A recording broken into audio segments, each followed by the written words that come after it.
Bismillahirrahmanirrahim. Alhamdulillah rabbil alamin. Allahumma salli wa sallim barik ala sayyidina Muhammad wa ala alihi wa sahbihi wa sallim. Allahumma iftah alaina wa ala dhurriyyatina futuh ala rifin. Allahumma allimna ma yanfa'una wa anfa'na bima 'allamtana wa zidna ilma. Allahumma ya mu'allima Ibrahim allimna, ya mufahhima Sulaiman fahimna. Subhanak subhanaka la ilma lana illa ma 'allamtana. إنك أنت العليم الحكيم ولا حول ولا قوة إلا بالله العلي العظيم. إلهنا أنت مقصودنا ورضاك مطلوبنا، أعطينا محبتك ومعرفتك. وصلى الله على سيدنا محمد وعلى آله وصحبه وسلم والحمد لله رب العالمين. Alhamdulillah, syukur kita kepada Allah Ta'ala yang telah berikan kita kesempatan untuk sama-sama kita dalam mengikuti kursus haji dan umrah seperti yang telah kita sedia mengerjakannya pada setiap minggu, tetapi kerana tergendalanya kita dengan keadaan situasi semasa COVID-19, jadi kita tergendala satu minggu yang lepas kerana keadaan yang mendadak, dan kemudian kita merancang untuk mengadakan kursus ini secara live pada setiap hari Ahad seperti biasa jam 10.30 pagi sampai 12.30. Ya, para jemaah yang mengikuti rancangan live kursus manasik haji dan umrah ini, kami mengucapkan ahlan wa sahlan, selamat datang dan mudah-mudahan dapat manfaat daripada kursus ini. Kita menyambung dalam kursus kita seperti mana yang telah kita lalui dalam 2 minggu sudah, di mana dalam 2 minggu sudah kita telah sampai dalam bab, iaitu bab yang ke-10, iaitu bab yang ke-10 mengenai bab masuk ke kota Mekah, adab-adab masuk kota Mekah. Tapi sebelum itu kita telah pun menyebutkan tentang mengenai rukun haji, rukun umrah, wajib haji, wajib umrah. Jadi baik sekali kalau kita ulangkan sedikit sebagai mengingatkan kembali pelajaran-pelajaran kita.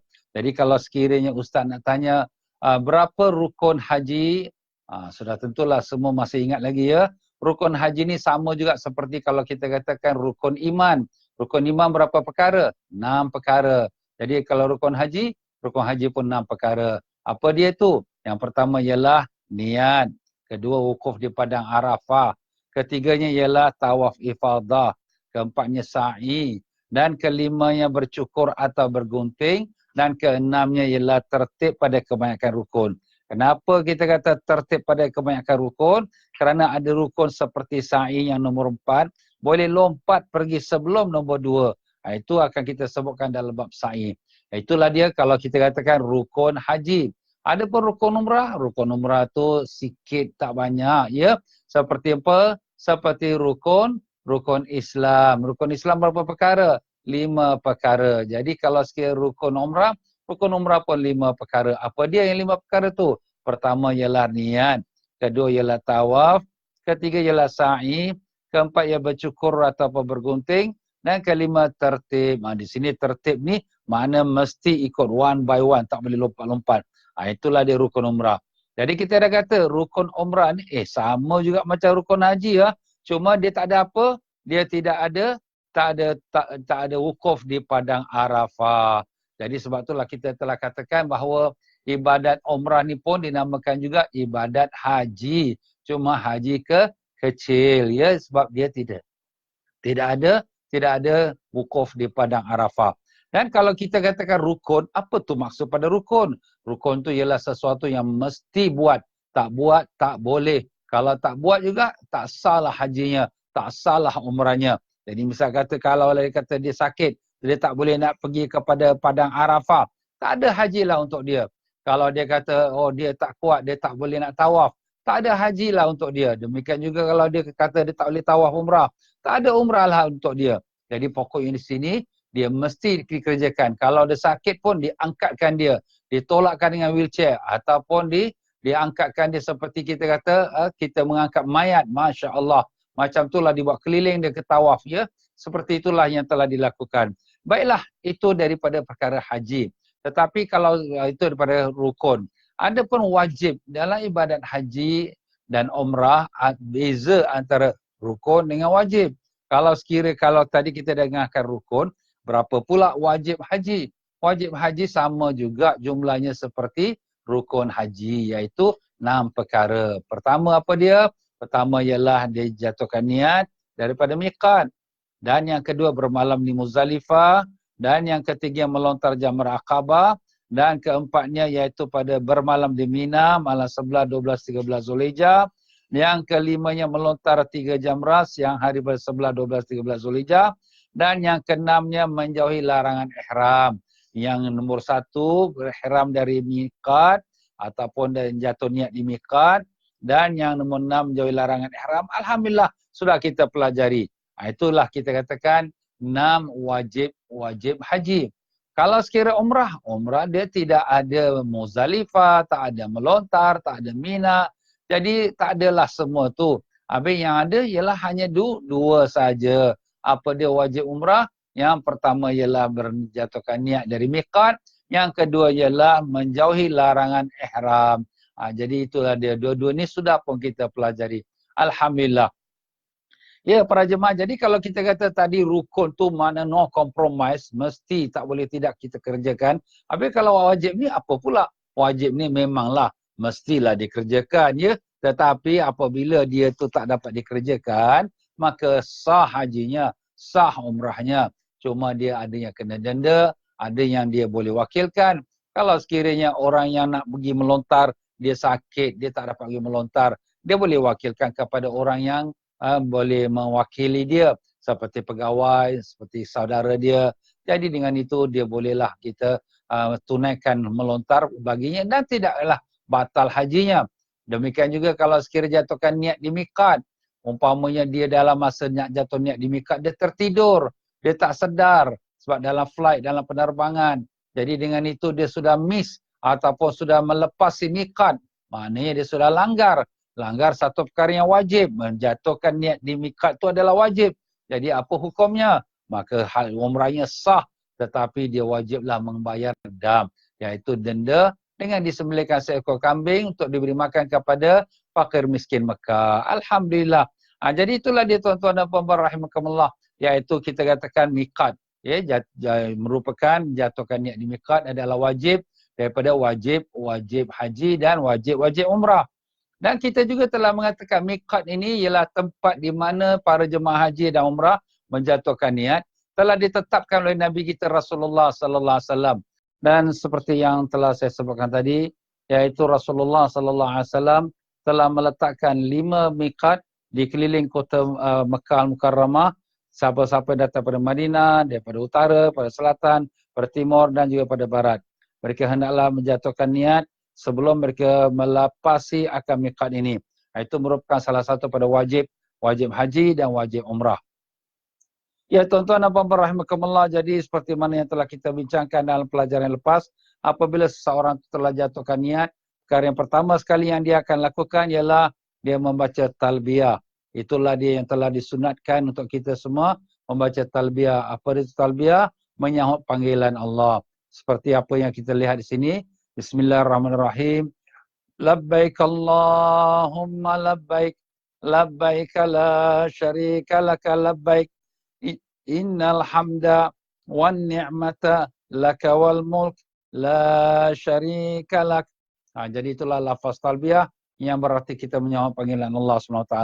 Jadi disunatkan kita baca talbiyah ni di setiap waktu dalam perjalanan kita, dalam bas kita, naik bas, turun bas, masuk rumah, keluar rumah, sampailah kita ke Masjidil Haram, kita terus membaca talbiyah.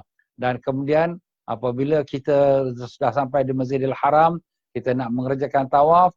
Kalau orang yang mengerjakan umrah, sesaat dia nak mulakan dia punya tawaf umrah, dia stoplah talbiyah dia. Tapi bagi orang yang mengerjakan haji, kalau dia masih dalam ihram, dia tidak akan henti-henti membaca talbiyah sehinggalah dia melontar pada pagi 10 Zulhijjah, iaitu pagi hari raya, dan dia pun berhentilah pada membaca talbiyah. Ya tuan-tuan dan puan-puan, jadi apabila kita mengatakan selepas dia jatuhkan niat, dia akan terus membaca talbiyah, maka sudah tentulah dia akan meneruskan perjalanannya menuju ke kota Mekah Al-Mukarramah. Itulah tajuk kita pada hari ini tuan-tuan dan puan-puan, iaitu bab yang ke-10, adab masuk Mekah. Kalau siapa yang ada bukunya, iaitu muka surat 135. Jadi seperti mana kita kalau sekiranya nak masuk istana raja, kita kena ada adab-adabnya. ada regulationnya. Begitulah kota Mekah, kerana kota Mekah ni bukan kota sembarangan, bahkan kota Mekah yang dimuliakan Allah. Iaitu kita kata Mekah tu Al-Mukarramah. Al-Mukarramah yang dimuliakan oleh Allah SWT. Jadi sudah tentulah dia adalah satu istimewa yang untuk kita perlu jaga adab kita. Dia bukan sembarangan tempat, tapi itu rumah Allah yang pertama, iaitu Kaabah yang telah dibangunkan di kota Mekah Al-Mukarramah.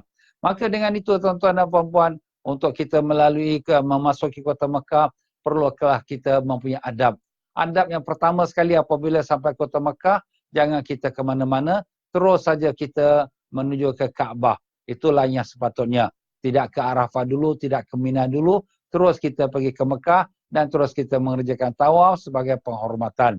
Dan demikianlah apabila kita nak jalan perjalanan kita daripada Madinah atau daripada Jeddah atau daripada Zatul Irqin nak menuju ke kota Mekah, kita datang dengan penuh rasa khusyuk, dengan penuh rasa hina diri. Kota Mekah, kota suci, aku ini kotor, banyak dosa, malu kita kepada Allah. Jadi itulah perasaan kita bawa sewaktu kita dalam perjalanan menuju ke kota Mekah Al-Mukarramah. Dan apabila kita sampai di perbatasan kota Mekah, iaitu memasuki tanah haram Mekah, maka kita bacalah doa seperti mana doa yang dibaca oleh hamba-hamba Allah yang salihin. Allahumma hadza haramuka wa amnuka. Ya Allah, ini tanah harammu dan keamananmu.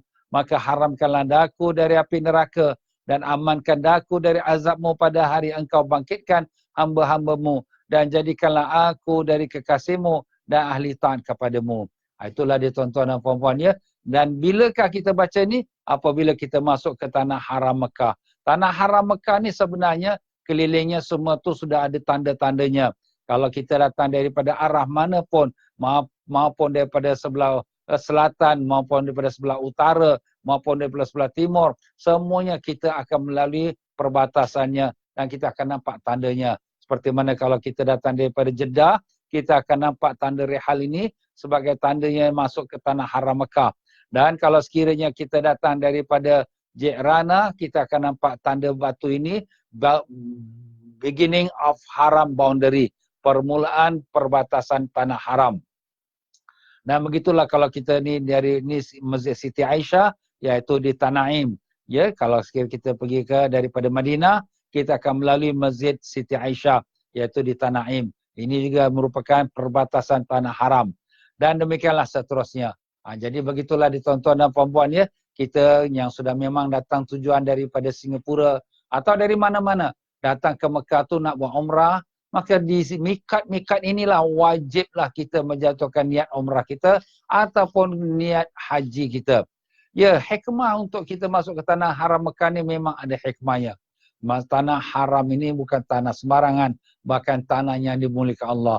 Sebab itulah seorang syekh yang bernama Syekh Shibli rahmatullah alaih, dia pergi menziarah muridnya yang baru balik daripada haji. Maka dia pun bertanyalah kepada muridnya. Ditanyanya, adakah kamu masuk ke haram yang suci, iaitu kawasan sekitar kota Mekah, tanah haram Mekah? Murid yang jawab, ada. Maka syekh yang tanya lagi, ada tak kamu pada ketika itu berjanji untuk meninggalkan setiap yang selama-lamanya yang haram? Yang haram tu yang tak disukai oleh Allah Ta'ala. Jadi maknanya di sini kita dalam hikmah kita mendatangi tanah haram, letakkanlah hati kita, ya Allah, aku tak mau lagi sentuh perkara yang haram, ya Allah. Ya Allah, aku nak bertaubat padamu, ya Allah. Begitulah perasaan hati kita. Jadi kalau sekiranya kita masuk ke tanah haram secara zahir kita, hati kita, rohani kita ialah bersama-sama dengan Allah untuk kita meletakkan keazaman untuk tidak kita kembali kepada perkara yang haram. Tapi ada tak kamu buat? Guru ini tanya pada muridnya. Murid yang jawab, tidak. Tak ada pula dia lakukan. Kata guru, kalau macam tu, engkau tidak masuk tanah haram Mekah sedikit pun. Wahai Ustaz, saya dah masuk tanah haram dah. Saya dah nampak batu tanda tu. Yalah, itu yang masuk body kau aja, badan aja. Tapi hati rohani kau tak masuk bersama. Itulah dia tuan-tuan dan puan-puan rahimakumullah. Sebab tu ni kita ni bila pergi haji atau pergi umrah ni, kita bukanlah hanya jasmani kita pergi, tapi bersama dengan hati rohani kita semua pergi sama. Bagaimana hati rohani kita pergi sama? Itulah makna kita bawa sama-sama dalam masa kita melalui perjalanan ibadat haji dan umrah ni. Jasmani kita melalui yang zahir, rohani kita melalui yang batin. Itulah sebab saya selalu katakan pengajian kursus haji kita ini ialah jasmani dan rohani secara syariat dan hakikat, yang zahir dan dengan yang batin. Ya, begitulah pula sebab disunatkan kita mandi sunat waktu kita masuk ke Mekah. Rasulullah sallallahu alaihi wasallam mandi sunat sewaktu masuk ke kota Mekah di tempat yang mana bertua, lebih kurang 3 km daripada Masjidil Haram. Tapi ustaz, mana kita nak mandi pula sunat? Yalah, walaupun kita tak dapat mandi sunat ya, sebab kita dalam perjalanan, kita naiki bas, mungkin kita berhenti di tempat yang ada penyerahan pasport, sana kita boleh ambil wuduk ya. Sekurang-kurangnya kita bersih-bersihkan diri kita. Kalaulah tak dapat kita mandi pun, kita dalam keadaan berwuduk ya. Dan sunat apabila kita masuk Mekah tu, kita melalui jalan Hujun. Hujun tu kat mana tu? Hujun tu ialah di tempat dekat kawasan Kubur Ma'lah. Itulah Hujun tuan-tuan ya. Jadi itu yang sunatnya lah. Jadi sekarang ni kita sudah mula masuk tanah haram Mekah. Kemudian kita pula sekarang masuk ke Mekah pula. Apa bezanya ustaz? Jawapannya ialah bahawa tanah haram Mekah ni besar. Ya, tanah haram ni besar. Dalam tanah haram ni ada namanya padang pasir ya. Ada pula namanya iaitu Mekah, ada yang nama Mina, ada yang namanya Muzdalifah. Jadi walaupun namanya tanah haram, tapi tanah haram ni merangkumi beberapa lokasi. Antara Mekah, kemudian Mina, kemudian Muzdalifah. Jadi di sini kalau sekiranya kita dah masuk tanah haram Mekah, daripada Tanaim ke Jirana ke ya, atau Hudaybiyah ke atau pada Jeddah ke ya, maka di sini masuk tanah haram. Tapi bila kita menghampiri tanah haram Mekah pula, masuk ke Mekah pula, apakah hikmahnya? Itulah sebabnya di sini seorang guru yang tadi yang kita telah sebutkan nama dia, Syekh Shibli rahmatullah alaih, dia bertanya pada murid dia, adakah kamu masuk Mekah? Ziarahi Mekah tu mana? Mendatangilah, datang masuk Mekah. Kata muridnya, ada. Kata gurunya, bila kamu lakukan, adakah kamu juga melihat akhirat? Masya Allah. Apa pula? Kita masuk Mekah, kita nampak akhirat. Ya, itulah dia satu gambaran yang nak ditunjukkan oleh Allah Ta'ala. Sebab bila kita kat Mekah ni, apa yang kita nampak? Nampak orang berpakaian ihram warna putih. Apa yang kita rasa? Rasa panas, cuaca panas. Ya, apa yang kita nampak? Gunung ganang, padang pasir. Jadi seolah-olah apa yang kita nampak? Kita nampak mini akhirat. Mini akhirat. Belum lagi akhirat yang dahsyat tu. Dahsyat lagi kalau di hari kiamat, matahari hanya sejengkal ataupun sebatu saja di atas kepala kita. Ini matahari berjuta-juta batu. Tapi dah tak tahan, dah panas. Allah, panasnya. Masya Allah, kota Mekah ni. Nampak? Orang penuh sesak ramai. Orang penuh sesak ramai tu Allah nak gambarkan bagaimana besok dia di padang mahsyar. Di padang mahsyar apabila manusia tu dibangkitkan dari kuburnya, mereka memijak antara satu sama lain. Allah, macam mana tu? Jadi kita lihat semua orang dalam pakaian ihram warna putih. Begitulah orang yang keluar pada kuburnya dengan pakai kain kafannya warna putih. Subhanallah. Seolah-olah apa yang kita nampak depan mata kita di kota Mekah tu, kita nampak akhirat. Masya Allah. Jadi gurunya tanya, ada tak kau nampak akhirat pada masa kau dah masuk kota Mekah tu? Kata muridnya, tidak. Kalau gitu, engkau tidak masuk ke kota Mekah pun. Ustaz, saya masuk kota Mekah, Ustaz. Saya nampak bangunan-bangunan. Itu yang kau nampak. Kau nampak batu, kau nampak bangunan, kau nampak McDonald, kau nampak KFC. Itulah dia. Kau nampak bangunan mencakar langit, hotel-hotel cantik. Itulah yang kau nampak. Itulah dia tuan-tuan dan puan-puan rahimakumullah ya. Sebab tu di sini apabila orang yang pergi Mekah ni, dia kena betulkan hati dia. Kalau hati dia tu, maaf kata ya, cermin mata hati dia tu masih gelap, jadi tak nampak akhirat. Seperti orang pakai cermin mata, dia terselaput dengan macam-macam kotoran, jadi dia tak nampak apa depan dia. Begitulah orang yang mata hatinya sudah tertutup dengan keduniaan, yang dia nampak hanya dunia, bangunan, kemodenan, kecanggihan, tetapi yang dia tertutup ialah tak nampak dia akan hari akhirat. Itulah dia tuan-tuan dan puan-puan. Sebab tu orang yang pergi Mekah ni, orang yang pergi menunaikan ibadah haji atau umrah berbeza-beza. Kalau kita tanya satu orang tu baru balik pada Mekah, macam mana kau pergi Mekah ni, kau pergi haji, kau pergi umrah? Oh, dahsyat kau, panas, orang ramai, sesak lah. Itulah yang dia dapat. Sebab apa? Dia nampak hanya zahir saja. Tapi kalau kita tanya balik pada orang yang lain pula, macam mana kau pergi Mekah? Bagaimana kau yang perasaan? Masya Allah, aku tengok Mekah ni teringat aku akan akhirat. Oh Masya Allah, panasnya kat Mekah tak tahu bagaimana lah lagi di padang mahsyar yang lagi amat panas. Allah, ramai orang penuh sesak tu. Macam mana lah besok aku di padang mahsyar? Masya Allah kan? Nampak berbeza. Kenapa berbeza? Sebab masing-masing dengan jiwa hati rohani yang berbeza. Sebab itulah di sini tuan-tuan dan puan-puan rahimakumullah ya, apabila kita nak ke Mekah ni, jangan hanya kita berpuas hati dengan wang ringgit kita, duit package kita, package aku bagus, aku hotel 5 star, makan sedap, aku yang semua dah komplit, semua flight semua dah komplit. Bukan itu saja, tapi yang penting lagi penting ialah hati kita. Sebab kita pergi Mekah ni bukan kita pergi berziarah, berjalan-jalan. Kita pergi Mekah ni ialah kita menuju kepada Allah Ta'ala. Apa yang kita kata dalam kita talbiyah? Labbaik Allahumma labbaik. Ya Allah, aku menyahut panggilanmu ya Allah. Jadi kita mendatangi Allah SWT. Begitulah orang yang berhatinya sudah letakkan hati menghadap pada Allah. Apabila dia dalam perjalanan pergi ke Mekah dan dalam kota Mekah, jangan sama sekali dia menyakiti hati seseorang. Jangan sama sekali dia bergaduh. Dan berikanlah kemaafan kepada orang. Mungkin ada orang terlanggar dia, terpijak kaki dia, tak apalah, orang tu tak nampak, tak apalah, orang tu tak perasan. Orang tu tolak-tolak ustaz, yalah dia nak cepat, dia nak terbuang air, nak cepat, bini dia nak beranak. Tak apalah, kita bagi alasan, kita maafkan mereka. Sebab orang yang hati keras, yang marah, yang tak ada sifat pemaaf, itulah orang yang Allah SWT cabut sifat belas kasihan, dan itulah sifat orang yang dicelakakan oleh Allah Ta'ala. Na'udzubillah min zalik. Sebab tu di sini kita dalam masa pergi Mekah ni, banyaklah kita kena sabar ya. Apa-apa terkena pada kita, orang tolak kita, orang pijak kaki kita ke, kita keluar masjid selipar kita hilang ke, apa kita ingat? Cobaan. Apa tu? Cobaan. Oh, Ustaz, orang cakap betul-betul ni. Yalah, ni betul-betul lah cobaan ni. Ya, itulah dia tuan-tuan dan puan-puan ya. Allah nak test kita sejauh mana kita datang kerana Allah, atau kita datang hanya saja suka-suka makan-makan angin saja. Maaflah tuan-tuan ya. Begitulah apabila kita dah sampai di kota Mekah, dah sampai ke hotel kita, tempat penginapan kita, jangan kita sibuk-sibuk lagi dengan urusan keduniaan kita. Setelah kita selesaikan penginapan kita, teruslah kita pergi ke Kaabah untuk kita menunaikan tawaf ya. Jadi apabila kita nak masuk ke dalam Masjidil Haram ya, kalau bagusnya kita masuk melalui pintu Babu Bani Syaibah. Bani Syaibah ya, sekarang ni dikenali sebagai Babu Salam ya. Sebenarnya Masjidil Haram ni, dia pada zaman dulu tak adalah macam kita sekarang ni ya.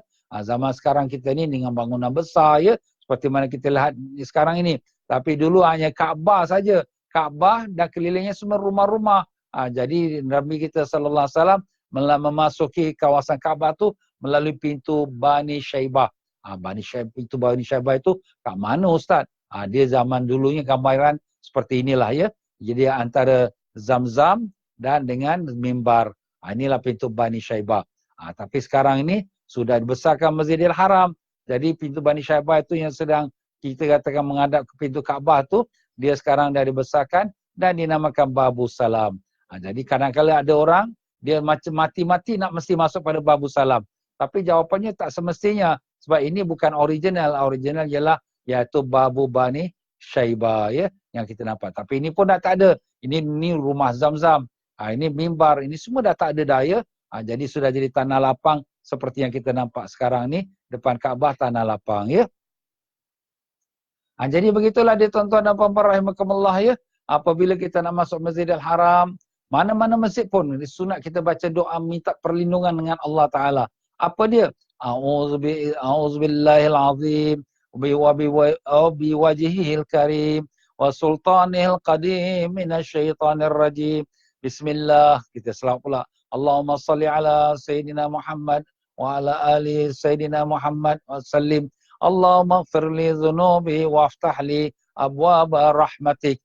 Kita minta Allah Ta'ala lindung kita daripada syaitan. Aku berlindung dengan Allah yang agung dan wajahnya yang mulia serta kuasa yang azali dari syaitan yang dikutuk. Dengan nama Allah, selawat dan salam di atas Nabi Sayyidina Muhammad SAW dan keluarganya. Ya Allah, ampunilah dosaku dan bukakanlah bagiku pintu rahmat-Mu. Jadi kita baca doa ini bukan hanya masuk Masjidil Haram. Mana-mana masjid kita masuk pun kita membaca doa seperti ini. Itu yang terlebih afdal lah. Tapi kalau tidak, paling-paling pendek kita baca selawat. Allahumma ighfir li dzunubi waftah li abwaaba rahmatik. Itu selalu orang dah baca lah ya. Jadi bila kita masuk Masjidil Haram ni pun ada dia punya hikmah juga, rahsia dia. Jadi guru ini Syekh Syibli rahmatullahi alaih tanya kepada muridnya, adakah kamu masuk ke Masjidil Haram, iaitu masjid yang suci? Jadi kata muridnya, ada.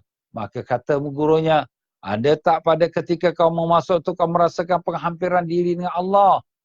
Macam mana pula? Inilah dia tuan-tuan dan puan-puan ya.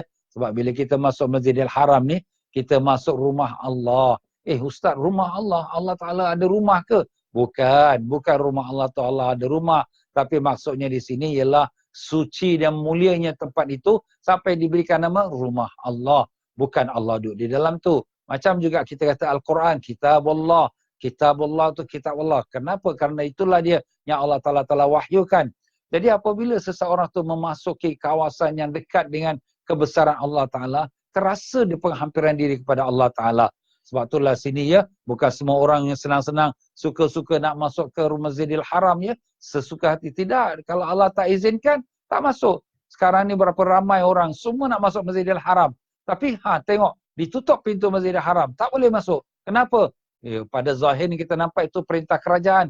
Hakikatnya itulah Allah sudah tidak mau lagi kita masuk ke tempat rumahnya yang mulia. Kenapa Allah tidak mau kita masuk? Kemungkinan kemurkaan Allah Ta'ala kepada kita. Na'udzubillah min zalik. Kemungkinan juga ada sesuatu hikmah sebaliknya.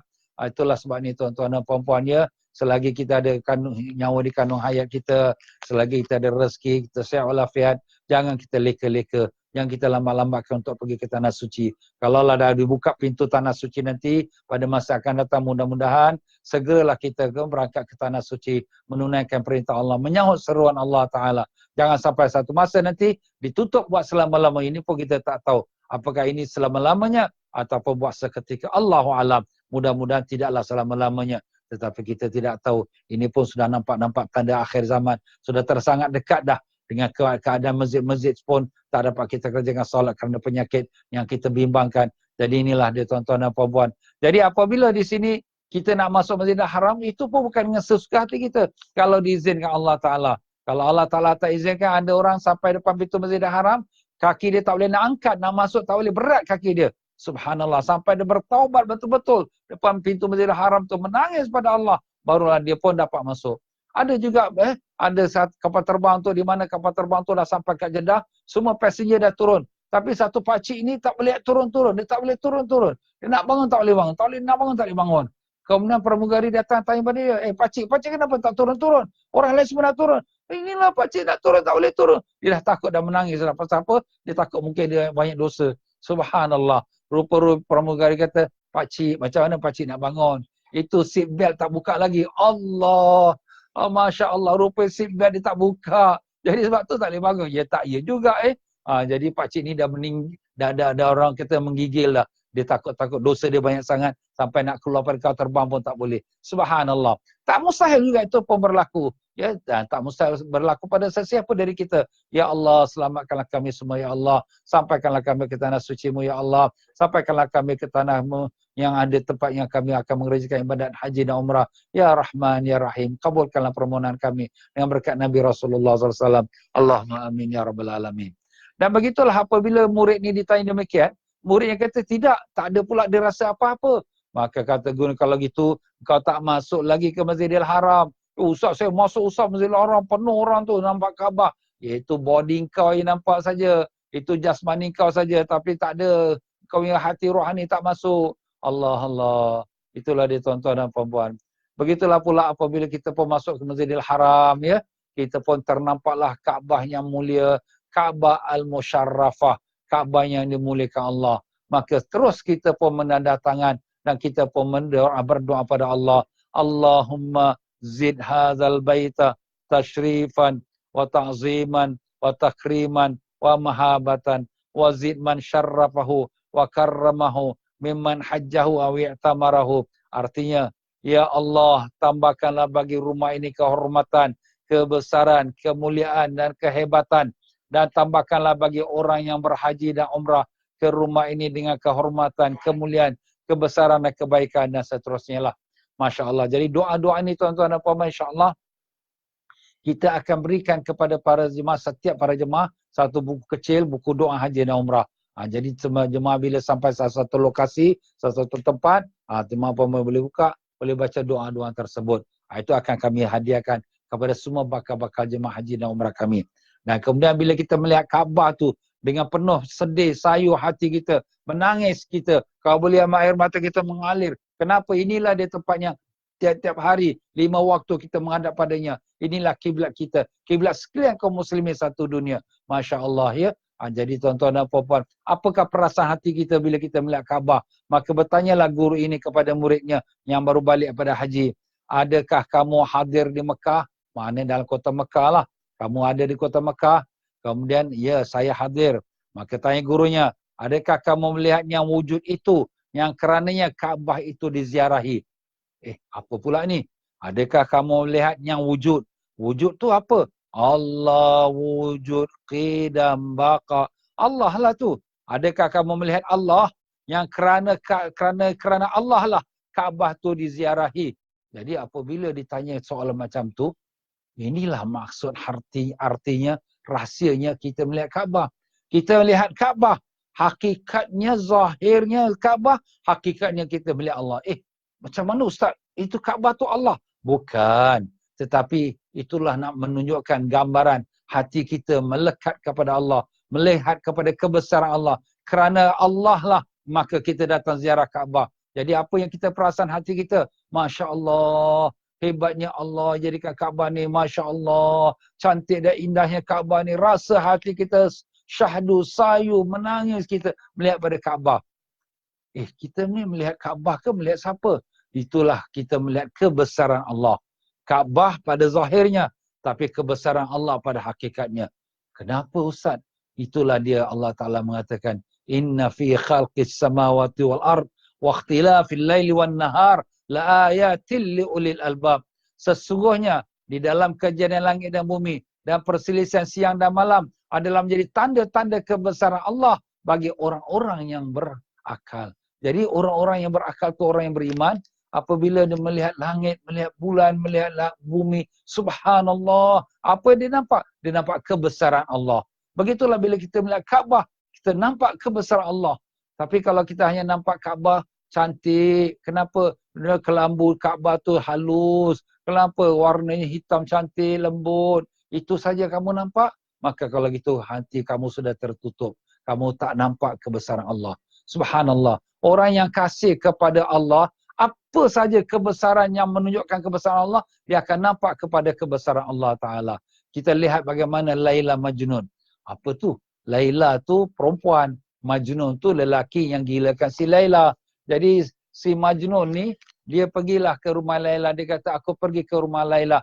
Aku nampak tingkap dan pintunya. Dan aku nampak Laila di sana. Nampak Laila? Yang dia nampak pintu kayu, tingkap kayu. Tapi kenapa kata nampak Laila?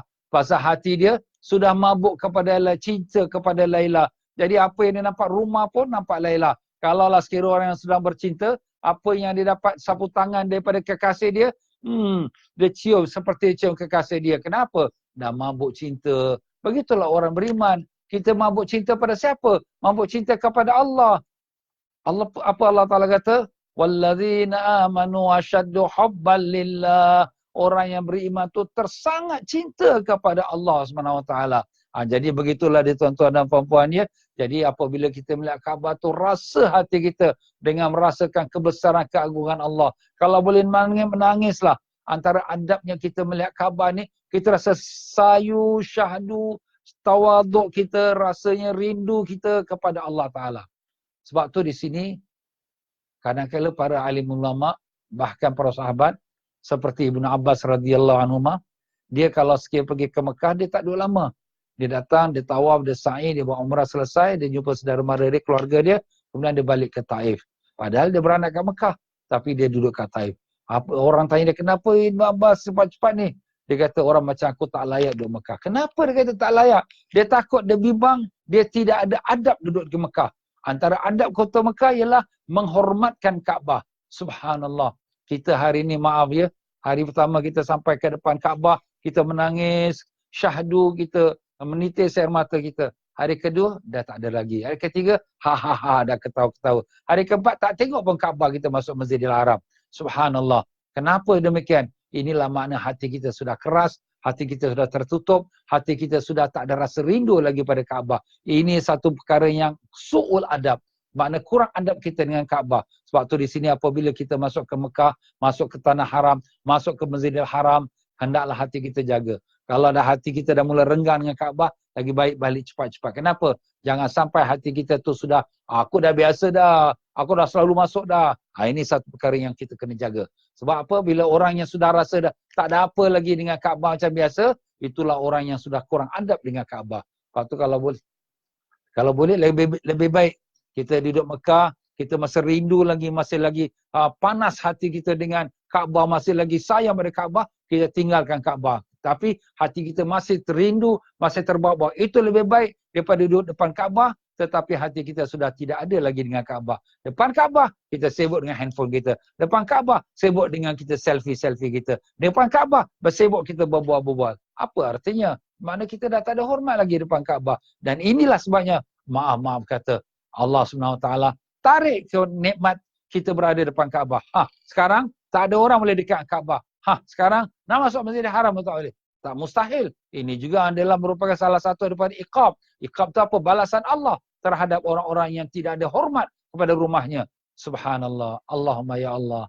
Ampunkanlah kami ya Allah. Maafkanlah kami ya Allah. Kami tahu kami banyak melanggar adab-adab kami dengan rumahmu ya Allah. Kami tahu kami banyak melakukan kesalahan di hadapan rumahmu. Maafkanlah kami ya Allah. Janganlah kau haramkan kami daripada mendatangi rumahmu lagi ya Allah. Ya Allah, kurniakanlah kami dan sekalian kaum muslimin kesempatan untuk sampai ke rumahmu lagi ya Allah. Dapat kami bersembahyang di depan Kaabahmu ya Allah. Dapat lagi kami sujud di depan Kaabahmu ya Allah. Ya Allah, terimalah doa kami. Kabulkanlah permohonan kami dengan berkat Nabi kami Rasulullah SAW. Allahumma amin ya rabbal alamin. Masya Allah. Jadi apabila ditanyakan kepada murid yang demikian, murid yang kata tidak, tak ada nampak apa-apa. Kata guru, kalau gitu engkau tidak masuk lagi pada Kaabah. Kau tak melihat lagi Kaabah. Allahu Akbar. Jadi itulah dia tuan-tuan dan puan-puan ya. Jadi apabila kita dah masuk Kaabah, apa yang kita perlu lakukan? Langsunglah kita mengerjakan penghormatan kepada Kaabah. Iaitu tawaf ya. Sebab dalam Masjidil Haram ada dua kemuliaan. Kemuliaan Kaabah dan kemuliaan Masjidil Haram. Kalau sekiranya kemuliaan masjid, kita lakukan tahiyatul masjid, sembahyang 2 rakaat. Kalau kemuliaan Kaabah, kita lakukan tawaf Kaabah. Jadi ke antara Kaabah dengan Masjidil Haram, siapa lebih mulia? Sudah tentulah yang lebih mulia ialah Kaabah. Jadi kita mulakan dengan tawaf. Tak kiralah tawaf apa pun, tawaf haji ke, tawaf umrah ke, tawaf sunat ke, apa-apa pun tawaf.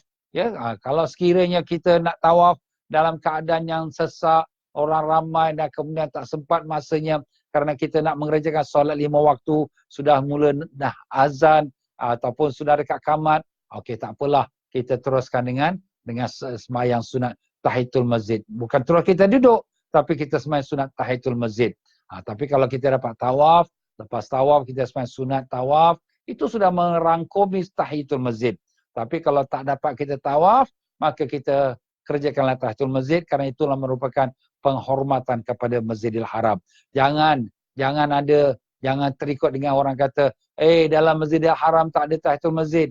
Masya Allah. Kenapa tak ada tahiyatul masjid? Sedangkan Nabi kita sallallahu alaihi wasallam sendiri telah bersabda, apa Nabi kita? Apabila seseorang kamu masuk ke dalam masjid dan janganlah dia duduk sehingga dia sembahyang sunat 2 rakaat. Idza dakhala ahadukum al-masjid fala yajlis hatta yarka' rak'atain. Jadi kalau sekiranya mana-mana masjid kita datang pun kita masih dituntut untuk melakukan sembahyang sunat tahiyatul masjid 2 rakaat, maka kenapa pula Masjidil Haram tidak lakukan solat tahiyatul masjid? Melainkan kalau dia ada kesempatan dia lakukan tawaf. Tapi ialah kalau tawaf tu tak dapat dilakukan dengan sebab-sebab tertentu, maka dia bolehlah lakukan solat tahiyatul masjid. Bukan langsung terus duduk, tidak ya. Jadi itu kita kena faham dengan jelas. Ya tuan-tuan dan puan-puan rahimakumullah. Jadi apabila kita masuk ke tanah haram Mekah, apakah kita ustaz wajib pakai ihram? Kita ni memakai ihram ni kalau kita buat umrah ya ataupun buat haji. Tapi tidak adalah dilarang kalau kita masuk Mekah tanpa ihram.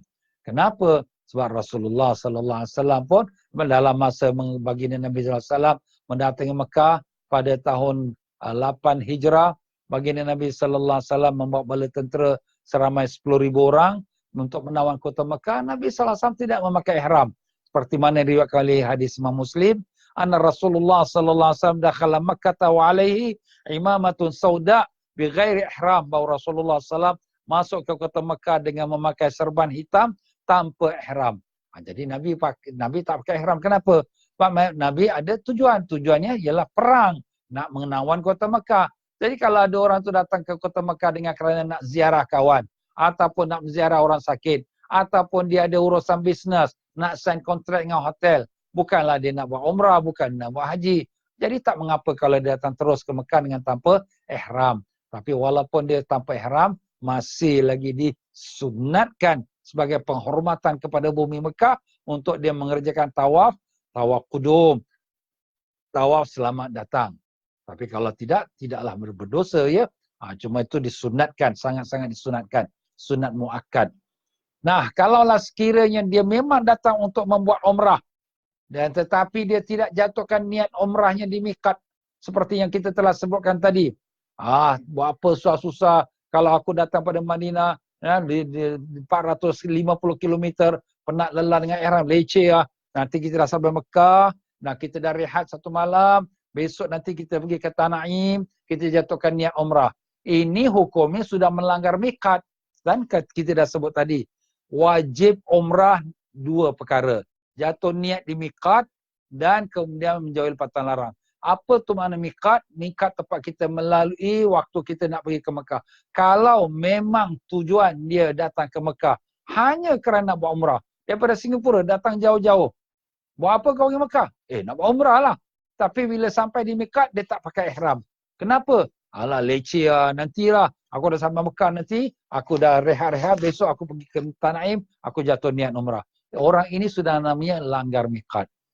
Sebab tu di sini para jemaah sekalian, saya sebutkan ini kenapa? Kerana ada juga orang yang memimpin jemaah-jemaah ni membuatkan meringan-ringankan hukum. Padahal ini menyalahi daripada apa yang telah dinaskan daripada kitab-kitab para alim-alim ulama kita, mengambil daripada hadis. Kalaulah sekiranya perkara itu menyusahkan dan boleh menjatuhkan niat di Tanaim, Nabi kita sallallahu alaihi wasallam lah yang paling susah lagi. Kenapa? Nabi melalui daripada Madinah sampai ke Mekah, bukan kata 1 jam, bukan kata 7 jam. 7 hari, 7 malam, 8 hari Nabi SAW melalui padang pasir dengan pakaian ihramnya, jatuh niat daripada Bir Ali di Madinah Munawwarah. Jadi ini saya ingatkanlah kepada para jemaah yang mengikuti akan kursus saya ini, dan juga sampaikan kepada kawan-kawan lain, jangan melepasi miqat dengan tanpa ihram, dengan mengatakan alah nanti aku sampai ke Mekah, aku pergi Tanaim, aku jatuhkan niat umrah. Itu adalah perkara yang salah, dan bahkan diwajibkan bayar dam kalau tidak umrahnya tergantung kerana dia telah meninggalkan ihram ataupun dia telah meninggalkan wajib daripada wajib umrah ya. Ya, demikianlah apabila kita sampai ke kota Mekah, kita dah kata kota Mekah ni kota yang dimuliakan Allah. Sudah tentulah ada dia punya penghormatannya. Sebab itulah di sini adalah larangan-larangan dalam tanah haram Mekah yang dimuliakan Allah.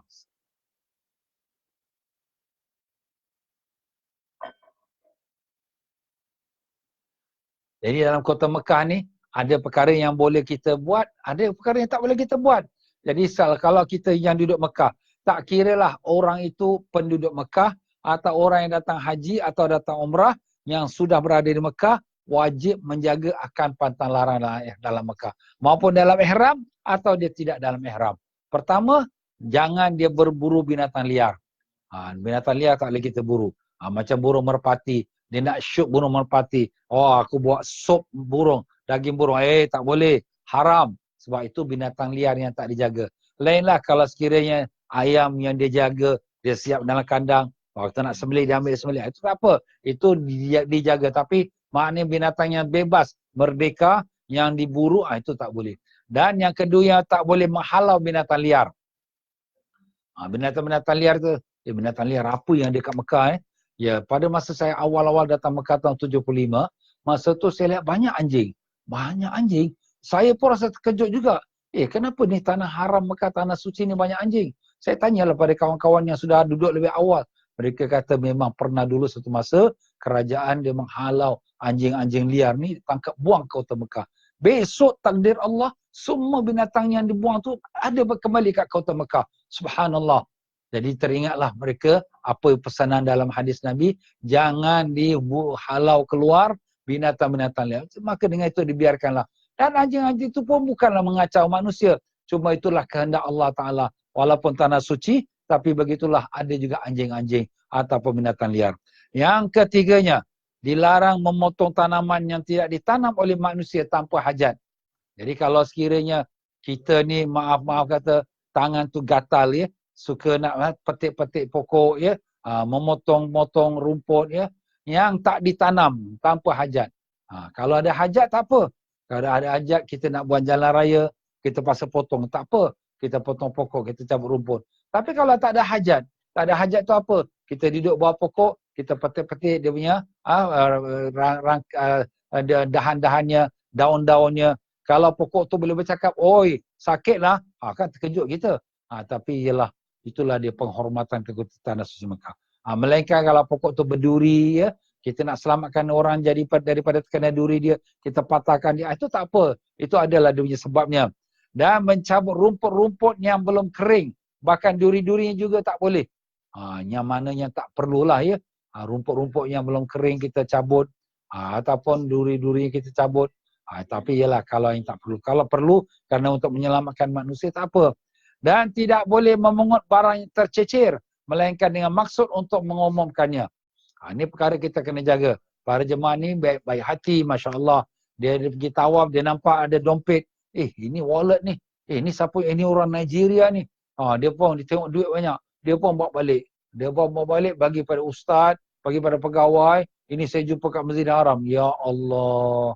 Kenapa pergi angkat? Nabi dah pesan, jangan kutip barang yang tercecer. Kenapa ustaz? Kan kita nak selamatkan. Ya, kalau kau kutip, kau punya syarat, mesti kau umumkan. Ni siapa yang beg dompet ni? Ni Al-Haji Muhammad ni, Al-Haji Muhammad. Nak kena pusing satu masjid. Sanggup? Tak sanggup? Tak sanggup, jangan buat. Biarkan. Kenapa ustaz kita biarkan? Supaya orang tuan dia, aku duit ni jatuh lah. Beg duit kat mana? Kat Masjidil Haram. Dia pun cari jalan, tempat dia jalan. Dah jumpa, kan bagus. Kalau dah tak jumpa, Allah, siapa pula pergi ambil aku beg duit ni? Dan dia pun mengkutuk, dia pun macam-macam lah.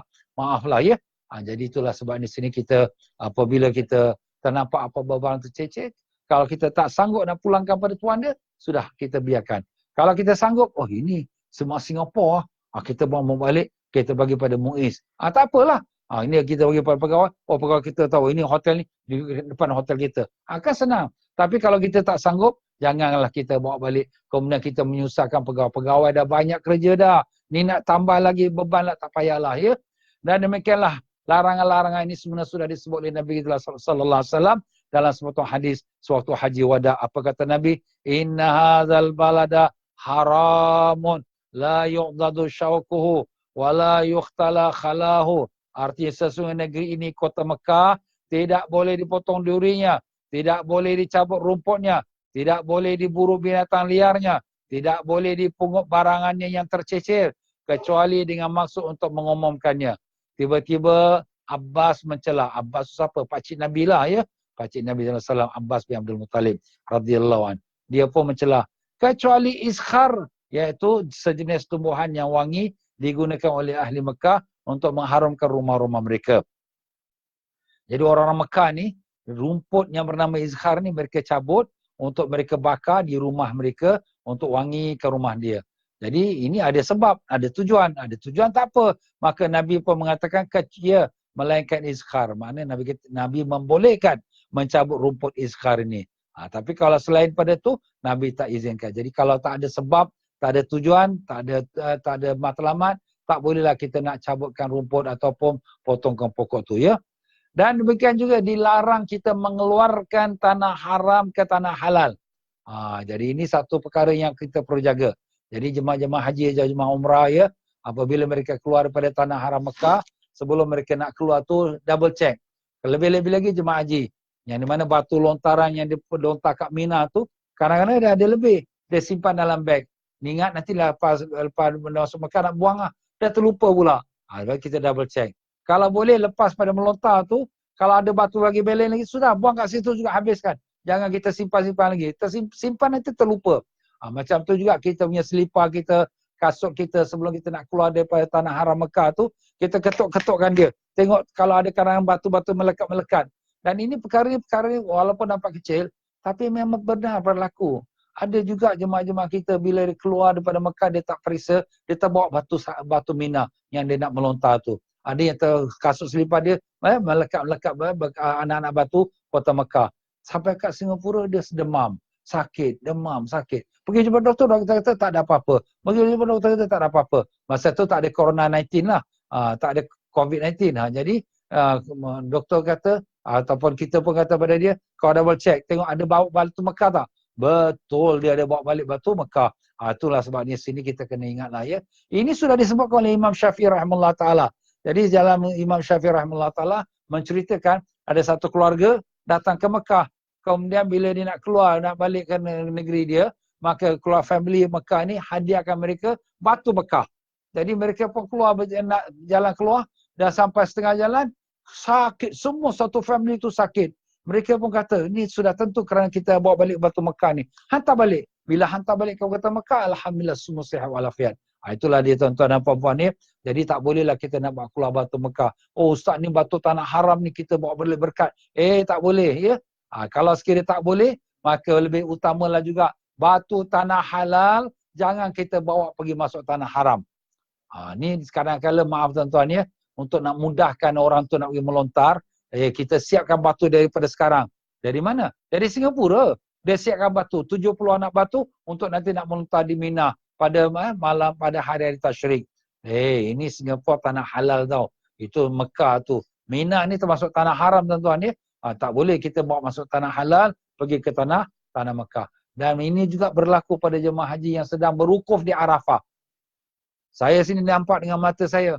Orang kutip batu di padang Arafah. Saya tanya, kenapa ni nak bawa kutip batu? Oh ni kita nak bawa batu ni nak melontar di Mina. Mina tanah haram. Arafah tanah halal. Arafah tanah halal bukan tanah haram. Jadi membawa batu daripada tanah halal masuk ke tanah haram, itu tak boleh. Jangan dibuat macam tu. Sebab tanah haram ni tanah yang dimuliakan Allah. Allah angkatkan darjat, tinggikan darjat dia daripada tanah-tanah halal yang lain. Jadi kalau sekiranya kita bawa tanah halal masuk ke tanah haram, maknanya seperti kita tak menghormati tanah haram yang telah Allah Ta'ala sedia meninggikan darjatnya. Jadi janganlah kita berbuat demikian ya. Dan kalaulah di tempat luar pun kita tak boleh buat dosa maksiat, lebih-lebih lagi di tanah haram Mekah, jangan kita buat dosa maksiat. Kita ingat ya, kalau sekiranya pahala di kota Mekah ni berganda-ganda, dosa maksiat pun berganda-ganda. Sebab itulah Ibn Abbas radhiyallahu anhu mengatakan, aku lebih senang kalau sekiranya membuat dosa di luar 70 kali daripada aku membuat satu dosa di kota Mekah. Masya Allah. Kenapa? Sebab dosa kota Mekah ni, kita tak menghormati tanah haram, kita buat dosa pula. Astaghfirullahalazim. Jadi sebab tu dari sini tuan-tuan dan puan-puan ya, kita jagalah lidah kita, jagalah mata kita, jagalah hati kita. Jangan kita buat satu dosa, jangan kita balas pun orang buat perkara yang tak baik pada kita, jangan kita balas. Kita maafkanlah mereka. Itulah yang sebaik-baiknya ya. Jadi begitulah dia tuan-tuan dan puan-puan rahimakumullah, sebagai kita membicarakan tentang adab-adab kota Mekah, dan insya-Allah para jemaah sekalian, kita akan sambung lagi pelajaran kita akan datang pada babnya. Apabila kita sampai kota Mekah, kita masuklah pada bab yang ke-11, iaitu bab tawaf. Wallahu a'lam. Jadi kita berhenti sajalah pada bab yang ke-11, bab tawaf insya-Allah. Ya para jemaah sekalian, insya-Allah kursus kita buat masa ini, kita hari ini kita adakan live telecast ataupun kita katakan melalui internet. Tetapi kalau sekiranya minggu depan ini dibuka, maka kemungkinan kita akan adakan di masjid seperti biasa. Sebagaimana kita sudah sedia maklum, masjid-masjid kita di Singapura akan mula berfungsi, mula dibuka pada hari Jumaat akan datang 27 hari bulan Mac ini. 27 hari bulan. Jadi hari ini 22, lagi 5 hari lagi. Andai kata kalau dibuka dan diberikan keizinan untuk kita mengadakan kelas agama, kursus, haji sebagainya, maka kita akan adakan. Mungkin dikenakan syarat, tak boleh lebih 250 orang. Mungkin dikenakan syarat, temperature taking, mungkin dikenakan syarat untuk kita kena isi borang, tracing supaya kita mengenal pasti siapa yang datang, siapa yang tak datang, siapa yang datang kalau ada perkara-perkara perlu dihubungi, mungkin kita dapat hubungi. Itu kok tak mustahil berlaku. Kalau berlaku, kita patuh saja kita terima. Kerana ini pun untuk kebaikan diri kita. Ya. Tetapi kalaulah andai kata, walaupun masjid dibuka, tapi tidak ada kelas agama, ataupun tak boleh diadakan kursus haji, umpamanya lah, maka kursus kita melalui internet ini akan kita teruskan pada minggu depan hari Ahad. Ya, itu tertakluk pada keadaan pada masa tersebut. Jadi para jemaah sekalian, menunggukanlah ya apa yang akan diinformasikan, akan diumumkan oleh pihak pemerintah kepada kita mengenai kegunaan masjid. Jadi itu buat sementara ini, insya-Allah. Dan begitu juga ya para jemaah sekalian, sekarang ini nampaknya penyakit ini COVID-19 sudah mula menular hampir seluruh dunia ini. Yang di mana kita dapati lebih pada 135 buah negara yang telah terjejas dengan penyakit ini. Dan begitulah kita lihat juga Masjidil Haram, Masjid Nabawi ditutup. Walaupun solat Jumaat pun ditutup baru-baru ini. Ialah mereka nak menjaga keselamatan rakyatnya daripada menular penyakit ini. Semua masjid-masjid di Tanah Haram, di seluruh Saudi pun ditutup. Jadi begitulah juga berlaku di negara jiran kita dan beberapa buah negara Islam yang lain. Jadi tuan-tuan dan puan-puan, banyakkan berdoa. Kita pun minta ampun pada Allah. Mungkin kita banyak silap ya. Mungkin kerana ini Allah SWT tutupkan pintu rumahnya, tutupkan pintu tanah suci Mekah. Kita pun tak tahu. Jadi kita minta ampun pada Allah, istighfar pada Allah. Ini pun sudah tanda-tanda dunia di akhir dah. Ya, dengan macam-macam berlaku. Jadi kita mohonlah pada Allah, mudah-mudahan dapat kita sampai lagi ke tanah suci. Habis Ustaz, bagaimana pula dengan kita punya umrah kita? Umrah Ramadan, umrah yang akan datang bulan Jun, kita masih KIV. Maksud KIV itu apa? Kita hanya berharap. So, kalaulah sekira penyakit ini dengan izin Allah, kalau Allah nak lakukan semuanya kun fayakun aja tuan-tuan, dia akan habis tutup semua penyakit-penyakit ini. Dan kalau sekiranya betul berlaku, kita bolehlah berangkat pergi umrah bulan Ramadan atau bulan Syawal. Tapi kalau masih lagi tak berlaku yang kita harapkan, masih lagi dengan keadaan yang COVID-19 ini mengancam nyawa manusia, masih lagi pintu Mekah ditutup, masih lagi lapangan terbang Jeddah tak berfungsi, apa kita nak kata? Jadi itu semua dengan kehendak Allah. Kita redalah dengan kehendak Allah. Dan kemudian kita sabarlah dengan ujian Allah dan kita bermohon pada Allah. Itu sajalah. Habis bagaimana Ustaz kalau sekiranya duit kita dah bayar? Para jemaah yang sudah pun bayar untuk deposit untuk umrah ya. Kalau sekiranya mereka nak minta refund, kita akan benarkan mereka minta refund. Kenapa? Kerana ialah hak mereka. Ya, pihak penerbangan pun akan pulangkan juga. Cuma pihak penerbangan ini mereka memulangkan refund ini dia makan masa sikit. Ya, maupun mereka yang sudah mendaftar untuk bulan Mac, April ya, dan juga Mei, kalau sekiranya mereka nak minta refund, maka mereka pihak penerbangan akan ada masa. Masanya antara 3 sampai 6 bulan. Jadi kita tunggu saja. Jadi kalau siapa yang nak minta refund ya, mereka ke pejabat kami dan berikan dia punya maklumatnya dan bawa resipnya yang dia telah bayar dan kemudian kita akan usahakan, tapi kami tak boleh janji 100% sekarang, tapi insya-Allah kita akan pulangkan pada masanya bila dah dapat pulangan daripada pihak penerbangan dan juga hotel-hotel yang telah pun kita yang bayar ya. Jadi memanglah mungkin kita tak bayar 100% lagi, tapi kita apa yang kita dah bayar, kalau kita dapat balik, kita akan pulangkan.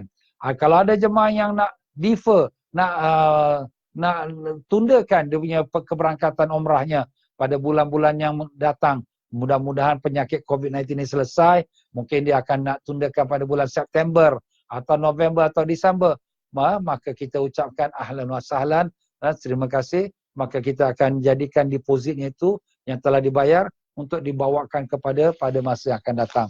Jadi jemaah boleh buat pilihan, datang ke pejabat kami, saya nak tundakan. Berapa hari bulannya, bagi tahu berapa. Dia ada pilihan package yang kami telah siapkan. Cuma bulan November, Disember dan juga sebelumnya, kita pun tak tahu lagi bagaimana dia punya harga. Harga macam mana Ustaz? Kan sudah keluar dalam brosur, ya betul. Dalam brosur yang telah kita keluarkan ini, ialah daripada kiraan sebelum ada berlaku masalah-masalah COVID-19. Tapi bila masalah COVID-19 ni berlaku, kita semua sedia maklum. Hotel di Mekah Madinah semua kosong sekarang ni. Dan demikian juga penerbangan-penerbangan semua tak ada yang bergerak. Jadi sudah tentu mereka sudah mula naikkan harga. Sebab mereka nak cuba cover seberapa yang dapat kerugian yang mereka telah lalui dalam bulan-bulan yang lepas. Jadi tak mustahil akan naik sikit harga. Allahualam, naik sikit tu naik 200, naik 300, naik 500 atau tak naik, Allahualam. Jadi itu perkara yang kami tak boleh kata apa-apa lagi sebab kami pun masih lagi menunggukan daripada pihak hotel dan juga pihak penerbangan untuk memberikan jawapan pada kami apakah harga mereka untuk bulan November Disember. Ada yang sudah beri jawapan dan ada yang belum lagi. Jadi itulah kami nak maklumkan kepada jemaah ya. Dan sudah tentulah orang yang akan pergi umrah ni kalau sekiranya dibuka pintu umrah ni, katakanlah dibuka pintu umrah ni pada bulan Ogos lah. Sudah tentulah yang akan pergi ni Masya Allah berlipat kali ganda. Kenapa? Sudah tentulah sebab mereka sudah miss umrah pada bulan Mac, April, Mei, Jun, Julai. Jadi sudah tentu yang nak pergi semua akan tertumpu pada bulan September, Oktober, November, Disember. Apalagi kalau dengan cuti sekolah pula November, Disember. Jadi tak mustahil lah perkara tu akan menjadi meningkat harganya kerana demand tu banyak. Tapi kita pun tak tahu lagi apakah penyakit ini akan stop atau penyakit ini akan menular seterusnya sampai pada hujung tahun. Allahu alam. Kita pun tak tahu. Tapi kalau siapa yang meletak hajat niat, mereka nak pergi ke umrah, sudah dapat dah pahala umrah tu. Dah ditulis dah untuk dia dah. Ya, itu sudah tentu innamal amalu binniat. Setiap amalan bergantung pada niat. Tetapi kalau sekiranya mereka nak minta refund, itulah refundnya mereka paksa sabar.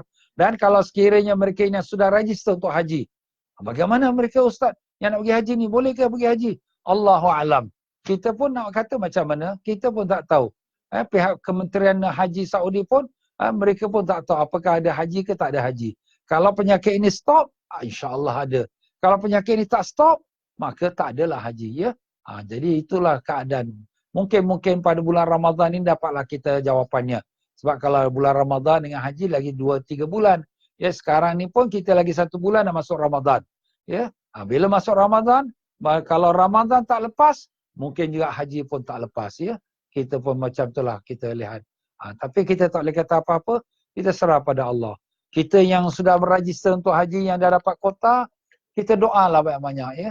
Yang belum dapat kota pun doa banyak-banyak. Ya, sebab kemungkinan ialah Allah alam. Kalau dibenarkan pun mungkin pihak kerajaan Saudi pun tak akan tambah-tambah kota sebab dia tak mau mungkin terlalu ramai. Allah alam, kita pun tak tahu. Mungkin ditambah, mungkin tak tahu. Allah alam. Jadi para jemaah sekalian, banyakkan berdoa pada Allah. Dan sabarlah ya. Kita lihat ini sebagai af'alullah. Apa af'alullah? Iaitu kerja Allah Ta'ala. Allah Ta'ala yang punya keputusan. Dia nak kita datang, kita datang. Dia tak nak kita datang, kita tak boleh datang. Kita siapa? Kita hamba. Dia Tuhan. Dia menentukan. Kita ikut saja. Kita sebagai tetamu. Dia yang tuan rumah. Dia jemput kita, kita datang. Dia tak jemput kita, kita tak datang. Habis ustaz kita dah buat bayaran semua. Bayaran semua para jemaah sekalian insya-Allah ada. Ya, tetapi sebagaimana kita dah sebut tadi untuk umrah, macam tu juga untuk haji. Haji pun kita dah bayar sebahagian besar daripada deposit yang jemaah dah bayar, kita dah bayar kepada pihak hotel-hotel di Mekah dan di Madinah, di Shisha dan sebagainya. Jadi di sini kalau sekiranya pihak hotel tu kebiasaannya ini secara terus terang, kebiasaannya pihak-pihak hotel ni dia tak pulangkan wang, tapi dia kata kita simpan untuk haji akan datang. Kita simpan untuk umrah akan datang. Jadi itulah dia tuan-tuan dan puan-puan. Para jemaah pun kena faham jugalah ya masalah yang kita hadapi ni. Kalaulah berlaku macam tu, terpaksalah kita minta kerjasama para jemaah supaya understand kalau sekiranya nak pergi haji tahun depan, kita tunaikan. Habis ustaz kita dapat kota lagi tak tahun depan. Alhamdulillah lah daripada perbincangan meeting kita Amtas dengan Muiz pun telah mengatakan kalau jemaah itu tahun ini dia tak pergi haji sedang dia sudah diluluskan kota, insya-Allah kalau dia mau diteruskan dengan tahun depan punya haji pula. Kalau panjang umur dia pergi. Kalau sekiranya mati, itu Allah dah tuliskan nama dia yang telah menunaikan haji kerana niat dia sudah ada untuk menunaikan ibadah haji insya-Allah. Jadi macam itulah dia tuan-tuan dan puan-puan ya. Kalau ada siapa yang nak minta refund untuk haji yang dia telah register, sekali lagi saya katakan kita terpaksa tunggu dalam tempoh 3 atau 6 bulan untuk dapatkan refund daripada pihak penerbangan dan juga pihak hotel. Tapi hotel ni biasanya susah nak cakap ya. Jadi dia terpaksa sabarlah ya. Dan kalau sekiranya ada yang nak tundakan, kita by all means kita akan terima untuk ditundakan pada tahun hadapan. Cuma apakah tahun hadapan tu harganya sama dengan tahun ini? Allahu alam juga. Tak mustahil dia akan meningkat ya. Sebab Mekah ni tiap-tiap tahun yang turun hanya hujan je. Harga tak turun. Hujan pun turun sikit aja. Itulah tuan-tuan dan puan-puan ya. Tapi insya-Allah kita akan cuba kontrol. Kalau pun meningkat pun dia akan dapat kita bataskan peningkatannya supaya tidak membebankan kepada para jemaah. Tapi itu pun kita tak boleh kata apa-apa lagi sebab kita pun tidak tahu apa yang akan datang. Yang tahu hanya Allah Ta'ala saja. Jadi sebab tu di sini kita serahkan urusan kepada Allah. Kita nak buat ibadat kepada Allah dan Allah Ta'ala yang hanya menentukan, kita serah. Kita buat apa yang kita termampu, selebihnya kita reda dengan takdir Allah Ta'ala.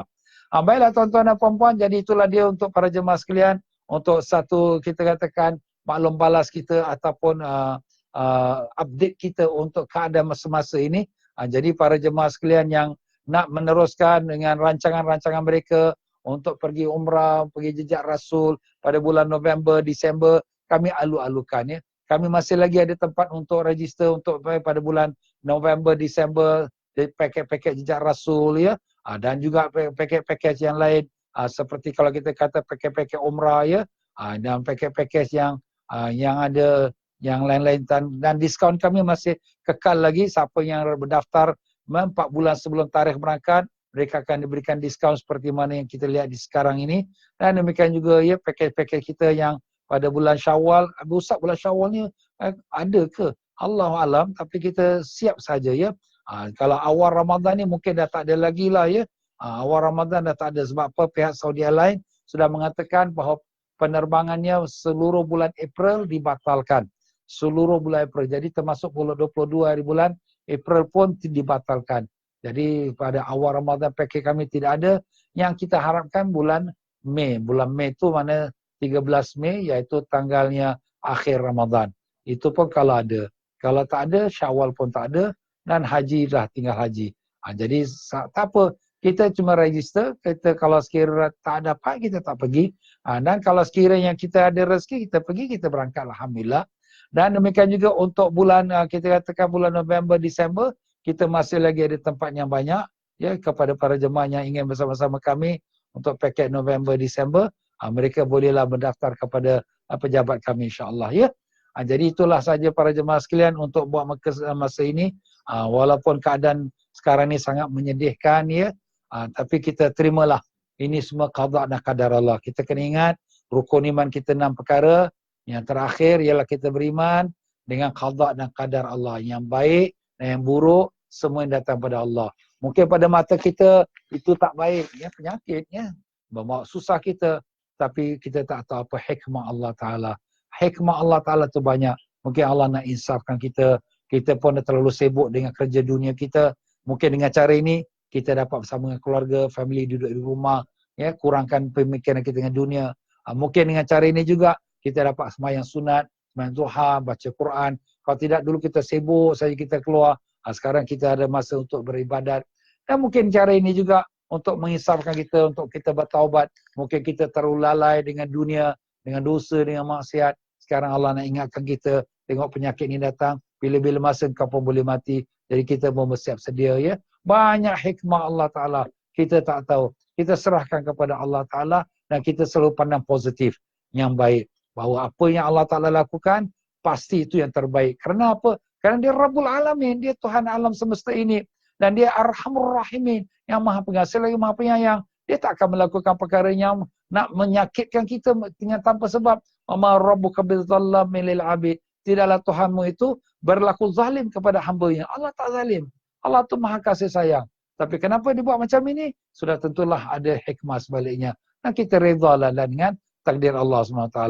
Baiklah tuan-tuan dan puan-puan rahimakumullah, insya-Allah kalau sekiranya panjang umur, sihat walafiat, kita bertemu di masjid-masjid kita yang akan datang pada hujung minggu akan datang ini, pada hari Sabtunya, pada hari Ahad, hari Sabtu di Masjid Darussalam, pada lepas asar pukul 4.30 sampai pukul 6.30 di masjid, dan hari Ahad paginya 10.30 sampai pukul 12.30 di Masjid Darul Makmur, seperti di Yishun. Seperti sekarang ni live telecast ini waktu live telecastnya selalu kami adakan juga, tetapi melalui Masjid Darul Makmur.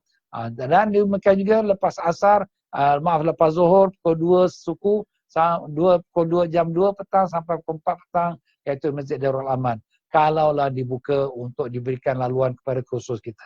Kalau tidak, maka kita akan teruskan dengan live telecast seperti apa yang kita adakan sekarang ini, ya. Maaf sajalah tadi ada interruption pada awal-awalnya kerana kita baru selesai nak set up, tapi insya-Allah mudah-mudahan seterusnya kita tidak akan ada apa-apa gangguan lagi.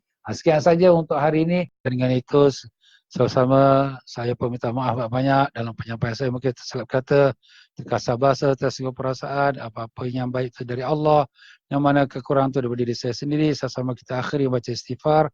Astaghfirullahalazim, astaghfirullahalazim, astaghfirullahalazim. Subhanakallahumma bihamdika asyhadu an la ilaha illa anta astaghfiruka wa atubu ilaik.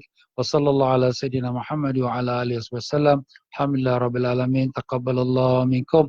Inna minkum.